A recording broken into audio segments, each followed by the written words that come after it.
if somebody comes to you and asks you, or says, "Hey, I'm getting ready to start a business. I'm a military spouse." What advice would you give that individual? Determine, first of all, whether it's a business or a hobby. Mm, I've had several hobbies. One that we actually LLC'd, and then I realized that Uncle Sam still cares that you have a hobby. yeah. Um, it still wants you to pay taxes and file taxes on your hobby. And I'm like, wait, but our hobby didn't make any money.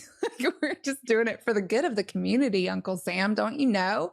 And he was like, yeah, you're going to still have to pay me. So determine what you're willing to invest into your business and or your hobby. It's real. Make sure that you're prepared to call in and tap into all of the professionals in the land that you will need in order to make sure that you are above board.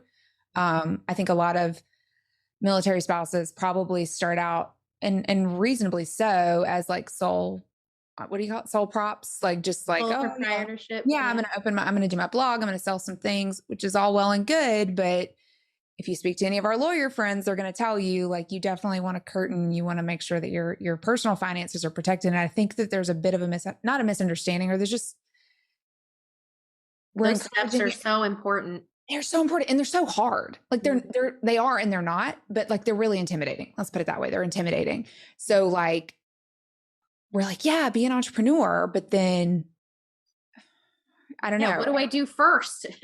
Yeah. And there's certainly resources out there for it. But I think that there's like a fortitude that you need to establish before you're like, yeah, I'm gonna have a business. Mhm. I didn't even mention. So I do have another LLC for freelance work that I do. And that seemed like that has been an easier process because I had built-in clients. Like I already had revenue before I even established the LLC.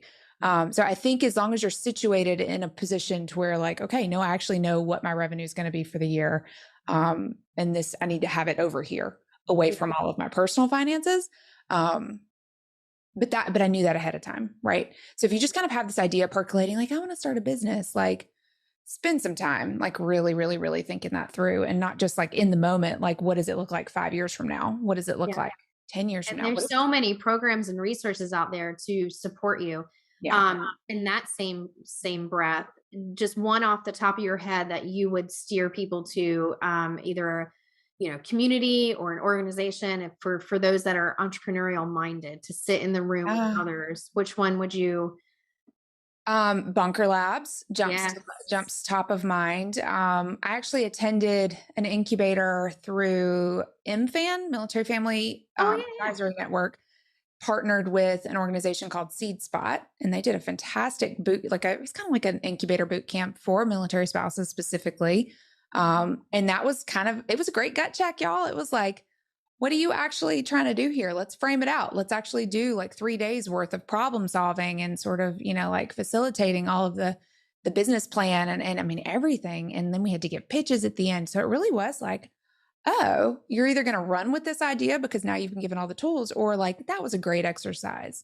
And I really appreciate that. And I don't think I'm quite there yet, yeah, So yeah. definitely try those out. I mean, and again, being in the military community, you have access to a lot of free or low cost resources.